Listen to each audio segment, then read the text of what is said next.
¿Será necesaria la violencia para la educación? Señor, te da larga vida, te dará el Señor. No, dice así. Sí, mamá. ¿Cómo dice? Apúrate, hacer eso. Muchas personas creen que la violencia es necesaria para la educación. La letra con sangre entra, es un dicho muy popular, pero ¿será esto cierto? Veamos algunas anécdotas. ¿A ustedes les pegaban de chicos? Sí, mi mamá, muchísimo, la más terrible. Se pasó una noche entera levantándose de la cama para venir a pegarme. Y casi repito la historia con mi hija mayor. La vi mirándome aterrorizada ante mi enojo y recordé ese mismo miedo y juré que nunca más. Sí, una vez mi viejo me dio un cachetazo justo con el anillo y tuve que ir de urgencias al hospital por hemorragia nasal. Tenía 7 años, una bestia, y mi vieja nada. Fue a parar a un geriátrico, jamás le pegué a mis hijos. Sí, y tengo un tabique roto porque mi vieja me pegó contra la madera de la cama por haberme orinado. 4 años tenía. También tengo una herida en el pulgar del pie por una clavada de fibrón que me dio mi vieja. Eso pasó cuando tenía 3. Tengo 2 pibas y no me entra en la cabeza hacer eso. Sí, mucho, ofuscada e inmerecidamente. No a todos nos afecta igual. A mí me cagó la vida. No odio a mi mamá, pero la prefiero lejitos. No la perdono porque jamás se ha mostrado arrepentida. Solo se justifica y no me nace abrazarla ni besarla. No repetí nada de eso con mis hijas. Mi mamá demasiado e inmerecidamente descargaba sus traumas y otros dolores golpeándome en paroxismos de ira. Cerré mi ciclo con ella cuando la llevé en un viaje que duró 1 mes y medio. Tenía 95 años. La acepté tal como era. La cuidé hasta la tarde que murió, a sus 99 años. Mucho, desde muy chiquitos, y con la hebilla del cinturón. Quien más sufrió fue mi hermano. En pesadillas lo sigo escuchando llorar y gritar, retorcerse de dolor. No puedo superarlo, y hago terapia hace años por eso.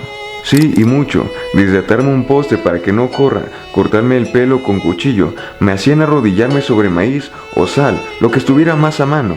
Eso era tortura. A los 12 me fui, no eran mis padres, no tengo padres.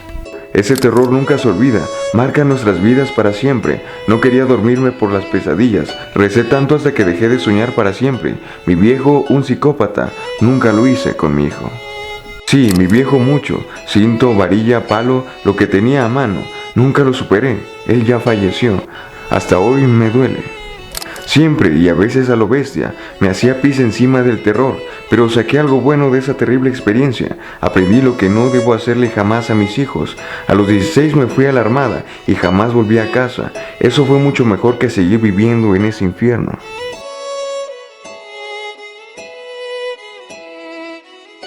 Cuando generas golpes o violencia en la educación, estos estímulos negativos pueden hacer que la persona asocie este castigo con la propia educación, con el propio hecho de estudiar.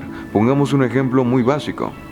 Imagina que te gustan mucho los perros, vas por el mundo abrazando a los perros, pero un día uno de repente te muerde.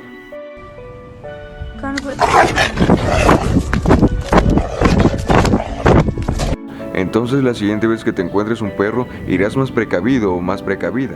Y así sucesivamente. Si este perro te vuelve a morder y te vuelve a morder y te vuelve a morder, ya no irás por la vida queriendo abrazar a los animales. Lo anterior, aunque es un ejemplo muy vago y muy básico, sirve para entender que existen algunos estímulos que modifican las conductas. Existen estímulos que se le conocen como reforzadores, los cuales aumentan la probabilidad de que se presente una conducta. Y por el otro lado, existen estímulos que se llaman castigos, que disminuyen la probabilidad de que se presente una conducta. Un reforzador puede ser positivo o negativo. Un reforzador negativo se refiere a la consecuencia negativa que se espera de cierta conducta. El ejemplo más básico que ya conoces: si te va mal en la escuela, si sacas malas calificaciones, si no aprendes algo, te toca un castigo. Seven. Ay, ma, pero no me hagas así, ¿ok? Pues es que no le apuras, estás jugando. Que yo estoy viendo ahí que está el papel. Yo estoy viendo lo blanco. Yo estoy viendo lo Ok, blanco. ya.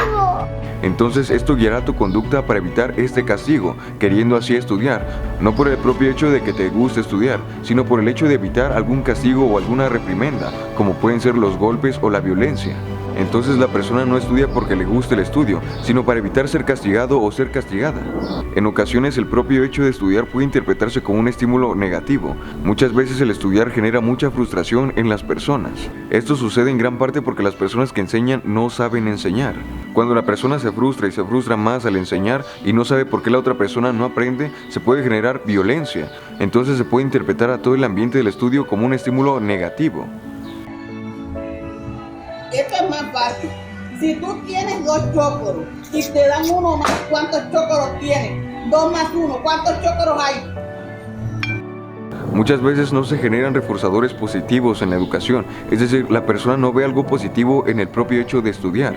Por ejemplo, al aprender algo o bien obtener buenas calificaciones, la persona no obtiene un refuerzo positivo, es decir, algo que le haga sentirse bien y que aumente la probabilidad de que la persona quiera seguir estudiando. Y esto no necesariamente tiene que ser algo material.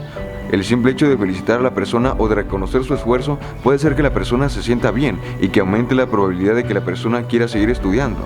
El propio hecho de estudiar también puede interpretarse como un reforzador positivo, aunque esto es difícil de lograr. El hacer que el estudio sea un reforzador positivo puede ser difícil de lograr, aunque existen personas que pueden conseguir esto, cuando logran generar asombro y curiosidad en el estudio, lo que lleva a las personas a preguntarse el por qué ocurren las cosas. Las personas en épocas tempranas son muy curiosas respecto a su entorno. Se preguntan el por qué el cielo cambia de color según la hora del día, por qué los animales del mar son tan distintos a los animales terrestres, por qué un camaleón puede cambiar de color de repente, por qué los pulpos tienen tantos tentáculos, o si habrá vida en otros planetas. Muchas preguntas interesantes que no todos sabemos responder. Creo que las personas no saben cuál es el motivo de por qué tienen que aprender ciertas cosas, y ahí existe un grave problema. El hacer que el estudio sea un reforzador positivo y no un castigo no debería ser algo difícil. El estudiar no debería de ser una tortura. Es quizá por esto que muchas personas no saben qué estudiar cuando llega el momento. Saben que tienen que estudiar porque los reforzadores negativos los han puesto en esa posición. Por ejemplo, lo que les dicen los padres muchas veces: si no estudias fracasarás, te irá mal en la vida, etcétera, etcétera. Entonces la persona no sabe qué estudiar, pero sabe que tiene que estudiar. No porque le guste el propio hecho de estudiar o bien la carrera que elegirá posteriormente, sino que la persona estudia para evitar estos estímulos negativos, como pueden ser el fracaso. Aprender para evitar el castigo y aprender por gusto y curiosidad pueden guiar a la persona a estudiar. Pareciera como si ambos estímulos guiaran a la persona al mismo camino, pero esto no es así. La perspectiva que se tiene respecto a la educación será distinta, mientras que el educar únicamente con reforzadores negativos hará que la persona guíe su conducta para evitar el castigo. El reforzador positivo buscará la recompensa en su actuar y la visión del mundo será diferente. Es por eso que existen muchas personas que pueden estar muy frustradas con la vida a pesar de haber estudiado, porque no hicieron o se dedicaron a algo que de verdad les gustaba o les apasionara y que les hiciera sentirse bien, sino que hicieron las cosas para evitar ser castigados, además de los evidentes traumas posteriores que pueden generar la violencia en la educación. Existen muchas maneras en que los seres humanos podemos aprender. La relación de dos estímulos diferentes del ambiente puede representar el tipo más sencillo de aprendizaje, es decir, en términos muy generales, el cerebro humano está diseñado para asociar patrones, integrarlos y dar una respuesta. En este proceso se pueden asociar dos estímulos diferentes. Un ejemplo es el asociar una canción a una persona o bien a un momento del tiempo. Es decir, al escuchar una canción, las señales, los sonidos y las imágenes que han acompañado a todas estas situaciones funcionan como estímulos condicionados que provocan una respuesta condicionada. Entonces se dice que la persona ha adquirido un aprendizaje por asociación. Es por este motivo que una canción que has escuchado en el pasado también te puede generar un recuerdo de algún otro momento, ya sea un recuerdo agradable, desagradable o bien neutro. Existe más de una manera en que los seres humanos pueden aprender. Esto aún se sigue estudiando, pero lo más importante es decirle a los padres que no traumen a sus hijos con golpes, que no descarguen sus frustraciones con violencia hacia sus hijos, justificando todo esto como si fuese educación. Aunque también se pueden generalizar y discriminar algunos estímulos, pero esto quizás sea un tema para otro momento. Pero respondiendo a la pregunta principal, ¿será necesaria la violencia para la educación? Bien, la respuesta es no. no es necesaria la violencia para la educación académica. Muchas veces se repite este patrón porque es lo que los padres conocen, a ellos los educaron de esa manera y por ello educan de esa manera a las generaciones futuras. El mundo es un lugar violento, eso es seguro, pero si se le sigue educando a los humanos con estímulos como el castigo y la recompensa, como se le educan a muchos animales, ¿por qué las personas se sorprenden cuando estos humanos posteriormente se comportan como animales? Antes de terminar el video quiero mandar saludos para Josué Ponce, Anderson, Pedro Pablo, Emanuel Sánchez, Emiliano Ramírez, Rubén García, Daniel Hernández, Luis Berloreto y Jesús Sandoval. Antes que nada quiero agradecer a todas las personas por su apoyo, por las personas que reaccionan, por las personas que comparten, por las personas que comentan, etcétera, etcétera. En verdad les estoy muy agradecido.